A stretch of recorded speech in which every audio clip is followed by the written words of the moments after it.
امريكا والصين جوج ديناصورات كيتناطحوا وسط الحلبة ديال الاقتصاد العالمي. ماشي شد ليا مقطع ليك ديال جوج دراري صغار، هذه حرب طاحنه، حرب كتغير خريطة العالم قدام عينينا. كل شيء كيسمع بها ولكن قليل اللي فاهم بصح علاش نايضه هاد الروينه كامله.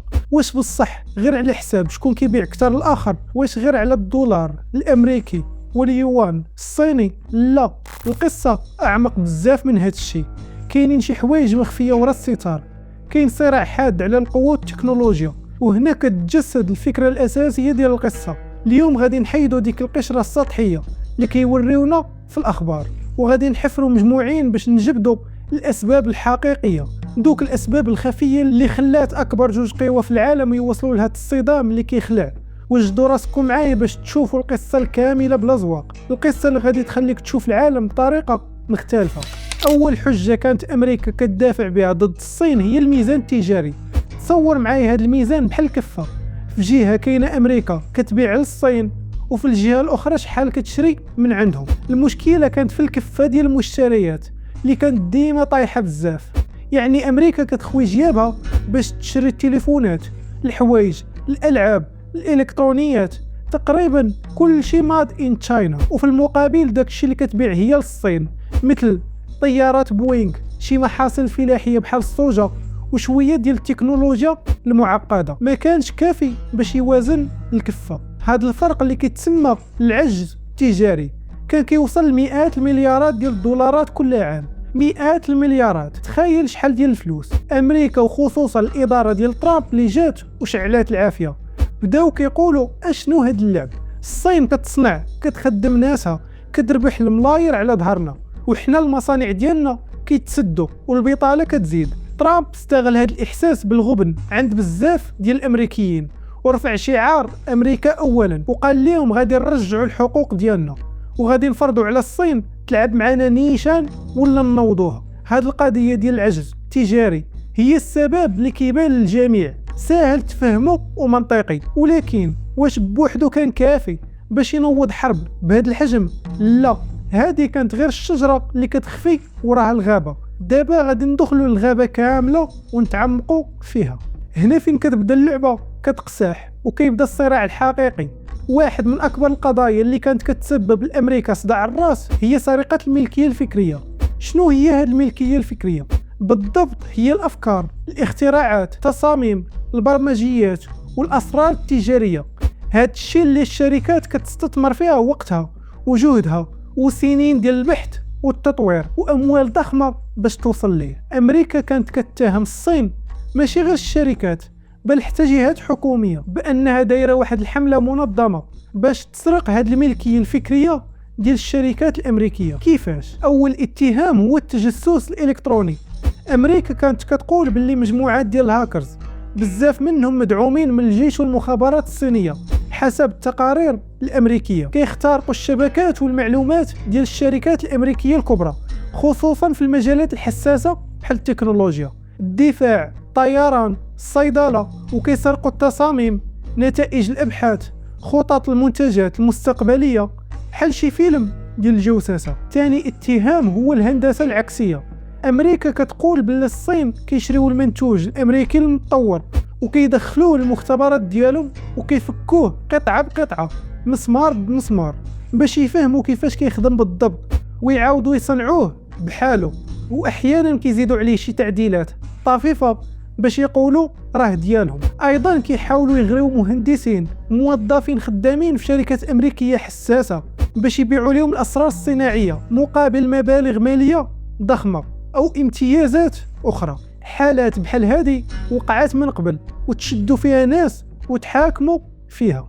ايضا امريكا كانت كتهم الصين بنقل التكنولوجيا بالاجبار، اي بمعنى الصين كانت كتقول للشركات الامريكيه بشكل غير مباشر بغيتي تخدمي هنا عندي في الصين اعطيني السر. هذه كانت كارثه بالنسبه للشركات الامريكيه. السوق الصيني كبير ومغري، 1.4 مليار مستهلك. باش تدخل ليه وتستافد منه، الحكومه الصينيه في كثير من الحالات كانت كتفرض على الشركات الاجنبيه دير مشروع مشترك مع شركه صينيه محليه، وفي هذه الشراكه الشركه الامريكيه كتلقى راسها تحت الضغط باش تشارك التكنولوجيا المتقدمه ديالها مع الشريك الصيني. هاد الشريك من بعد ما كيتعلم الصنعه يقدر يدور وينوض ينافس الشركه الامريكيه بنفس التكنولوجيا ديالها، ماشي غير في الصين بل في العالم كامل. بحال الا علمتي جارك كيفاش يصاوب الحرشه ديالك الواعره اللي هي السر ديال الرزق ديالك، ومن بعد ناض هو فتح حانوت حداك وبدا كيبيع نفس الحرشه وكياكل لك الكليان. هاد السرقه والنقل ديال التكنولوجيا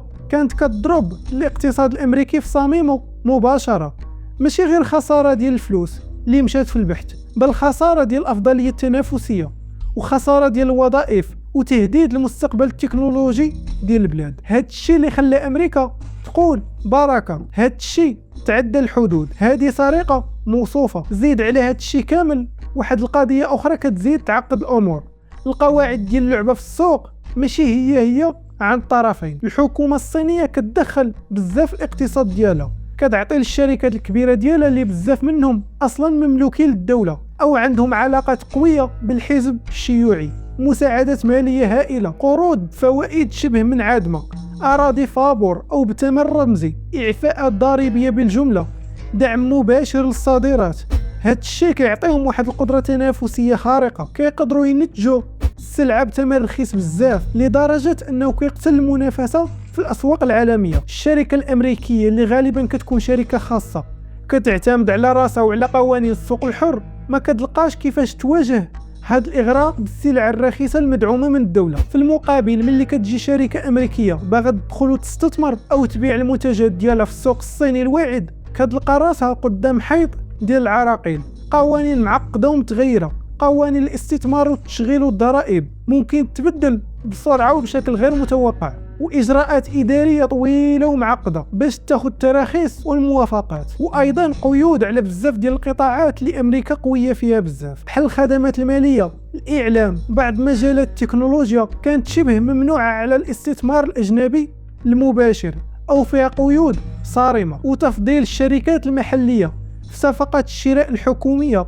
او في بعض المناقصات. كاين تفضيل واضح للشركات الصينيه على حساب الاجنبيه، والمشكله ان حمايه الملكيه الفكريه في الصين ضعيفه بزاف، رغم ان الصين دارت قوانين التطبيق ديالها كان ضعيف، والشركات الامريكيه كانت كتلقى صعوبه كبيره باش تحمي براءه الاختراع والعلامات التجاريه ديالها من التقليد والقرصنه داخل الصين. امريكا كتشوف هذا الشيء وكتقول الصين كيفاش انا حل لك السوق ديالي، السلعه ديالك تدخل عندي بلا قيود تقريبا وانتوما دايرين لي هاد الحواجز كامله. هذه ماشي معامله بالمثل، وهذا الشيء ماشي عدل. هاد الاحساس بان الصين كتستافد من مزايا العولمه والنظام التجاري العالمي بلا ما تحترم القواعد ديالو كان كيزيد ويكبر مع الوقت. دابا وصلنا للنقطه المهمه، جوهر القصه، السبب الاساسي اللي كيحرك هاد الصراع، حتى لو ما كانش ديما كيبان في الصوره الواضحه. كما قلنا الموضوع اكبر من مجرد فلوس تيجيو وتيمشيو. هذه معركه على المستقبل، معركه على من غادي يكون القائد ديال العالم في السنوات القادمه. امريكا كانت هي القوه العظمى الوحيده في العالم من بعد سقوط الاتحاد السوفيتي، هي اللي كانت كتحط القواعد، هي اللي عندها اقوى جيش واكبر اقتصاد وافضل تكنولوجيا على الاقل في بزاف ديال المجالات. ولكن في واحد الوقيته قصيره بزاف بمعايير التاريخ ناض واحد العملاق من الشرق سميتو الصين. الصعود ديال الصين كان صاروخي ومذهل، اقتصاديا خرجات مئات الملايين من الفقر، ولات مصنع العالم وثاني اكبر اقتصاد بفارق بسيط على امريكا، وشي تقديرات كتقول باللي غادي تفوتها في السنوات القليله القادمه. وعسكريا بدات كتصرف ميزانيات ضخمه على تحديث الجيش ديالها، كتصنع حاملات طائرات، صواريخ متطوره، غواصات، وكتزيد النفوذ ديالها في بحر الصين الجنوبي ومناطق اخرى. وتكنولوجيا وهنا فين دقت ساعه الخطر عند الامريكان، الصين ما بقاتش راضيه تبقى كتقلد وتصنع داك الشيء اللي كيفكروا فيه الاخرين. دارت واحد الخطه طموحه وخطيره سميتها صنع في الصين. الهدف ديال هذه الخطه ماشي غير تولي مكتفيه ذاتيا في التكنولوجيات الاساسيه، بل تولي هي الرائده عالميا في المجالات اللي كتشكل مستقبل البشريه، من بينهم الذكاء الاصطناعي، الجيل الخامس والسادس ديال الاتصالات، اشباه الموصلات المتطوره اللي هي العقل ديال كل شيء في الاجهزه الالكترونيه، الروبوتيك والاتمته الصناعيه، تكنولوجيا الفضاء والطيران، السيارات الكهربائيه والذكيه، التكنولوجيا الحيويه والهندسه الوراثيه. امريكا ملي قرات هاد الخطه ديال الصين وفهمت الابعاد ديالها تصدمات، لقات ان الصين ما بقاتش كتسابق معاها غير على شكون يصدر اكثر، بل كتسابق معاها على شكون غيتحكم في التكنولوجيا اللي غتعطي التفوق الاقتصادي والعسكري والسياسي في المستقبل. اللي غيتحكم في الذكاء الاصطناعي واشباه الموصلات هو اللي غيتحكم في العالم. هذه ولات مسألة واضحة، وهنا فين الخوف الامريكي تحول من خوف اقتصادي لخوف استراتيجي عميق. شافوا ان الصين ماشي غير منافس، بل هو خصم استراتيجي كيحاول يغير النظام العالمي اللي كانت كتهيمن عليه امريكا منذ الحرب العالمية الثانية. شافوا ان الصين كتقدم نموذج سياسي واقتصادي بديل، دولة الحزب الواحد مع اقتصاد السوق الموجه، وكتحاول تجر دول اخرى ليه. هذه هي اللي كتسمى حرب باردة تكنولوجية او صراع على الهيمنة. التعريفات الجمركية اللي دار ترامب والمشاكل مع شركات بحال هواوي وتيك توك والقيود اللي دارتها إدارة بايدن من قبل على تصدير رقائق إلكترونية متطورة للصين، هاد الشيء كله داخل في هذا الإطار ديال محاولة لوقف صعود التكنولوجيا الصيني والمنع ديالها من أنها تولي هي القوة التكنولوجيا رقم واحد. أمريكا حاسة بأن الوقت كيزرب بها، وإلا ما تحركاتش دابا قدرت تلقى راسها في المرتبة الثانية، وهذا الشيء ما مولفاش به وما باغاش. كيف ما قلنا التوتر بين البلدين كان كيتجمع بحال شي سحابة كحلة لسنوات. العجز التجاري كاين، سرقة الملكية الفكرية كاينة، المنافسة الغير عادلة كاينة، والصراع الاستراتيجي على الزعامة بدا كيتضح. ولكن شكون اللي غادي يفرقع هاد الرمانه؟ شكون اللي غادي يشعل فتيل هاد القنبله؟ جا دونالد ترامب في 2025 وبدات الحرب ديالو على الصين. حتى ملي كان رئيس في 2017 ترامب بالاسلوب ديالو المباشر والشعبوي ما كانش كيامن بالدبلوماسيه الهادئه والمفاوضات الطويله اللي كانوا كيديروها الرؤساء اللي قبلوا مع الصين. هو كان كيشوف ان الصين كتضحك على الامريكان وكتستغل الطيبه او الضعف ديال القاده السابقين. الشعار ديالو كان واضح وصريح: امريكا اولا. ترامب قرر يغير قواعد اللعبه، شاف ان الصين كتستافد من السوق الامريكي الضخم، اذا هذا السوق هو السلاح اللي خاصو يستعملو ضدها. بدات بالهضره القاصحه، خطابات ناريه ديال ترامب كيتهم فيها الصين بجميع المشاكل الاقتصاديه ديال امريكا. دار تحقيق 301، امر الممثل التجاري الامريكي يدير تحقيق معمق حول الممارسات الصينيه الغير عادله، خصوصا في مجال نقد التكنولوجيا والملكيه الفكريه. ملي خرج التقرير وكيأكد هاد التجاوزات، ترامب ما بقاش كيتسنى، بدا كيفرض رسوم جمركيه على دفعات متتاليه على مئات المليارات ديال الدولارات من السلع الصينيه. بدات ب 10% وطلعات ل 25% على شي سلع، وهدد باش يزيد اكثر.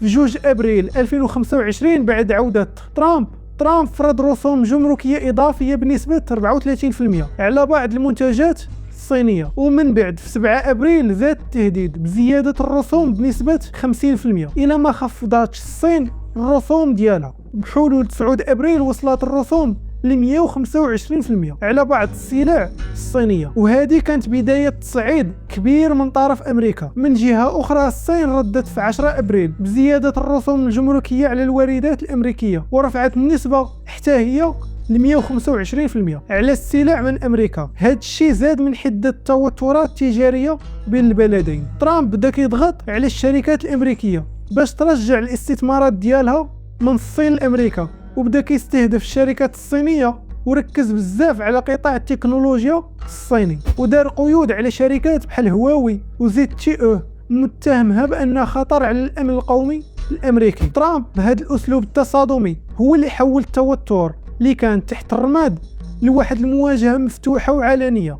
هو اللي ضغط على الزر وبدا الحرب التجارية بشكل رسمي. واش كانت الطريقة ديالو هي الصحيحة؟ هذه فيها نقاش طويل، كاين اللي كيتفق معاه وكاين اللي كينتقده، ولكن اللي مؤكد هو انه كان هو الشرارة اللي شعلات هذه العافية اللي كانت واجدة شحال هذه. الصين بطبيعة الحال ماشي دولة سهلة باش تخلي واحد يفرض عليها شروطه. هي ثاني اكبر اقتصاد في العالم، وعندها اوراق ضغط ديالها حتى هي، وعندها كبرياء وطني قوي.